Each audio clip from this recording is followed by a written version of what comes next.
RCMP say the investigation began earlier this month when they received a report about a historic sexual assault.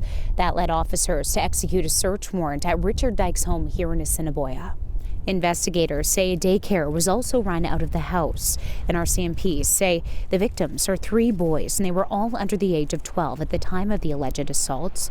Court documents show the assaults allegedly happened between 2014 and 2021 in several southern Saskatchewan communities, including Swift Current and Moose Jaw.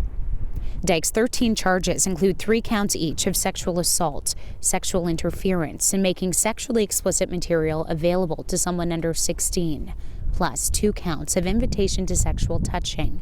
Dyke is also charged with voyeurism and possessing child pornography.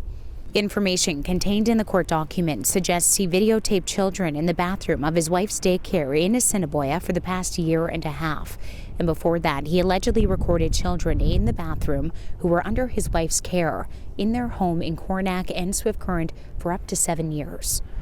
Advocates say having charges laid in cases like this can bring up a lot of emotions for victims and their loved ones. It's really important to remind all of us that kids are not to blame, their parents are not to blame when these things happen, that it's really important that we seek help, that if you suspect child abuse that as an adult, you have a legal duty to report it in a timely way, ensure the protection of that child, but also the other children who could be vulnerable to the perpetrator. That's the message I think that needs to be heard, is that this is not contained within a certain demographic or a certain community or a certain group of people.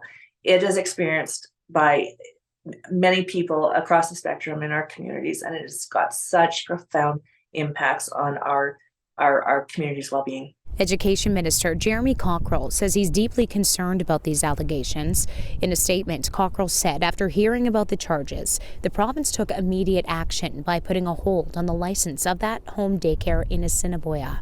He also said the Ministry of Education will help affected families find new childcare arrangements and pointed them to police-based victim services.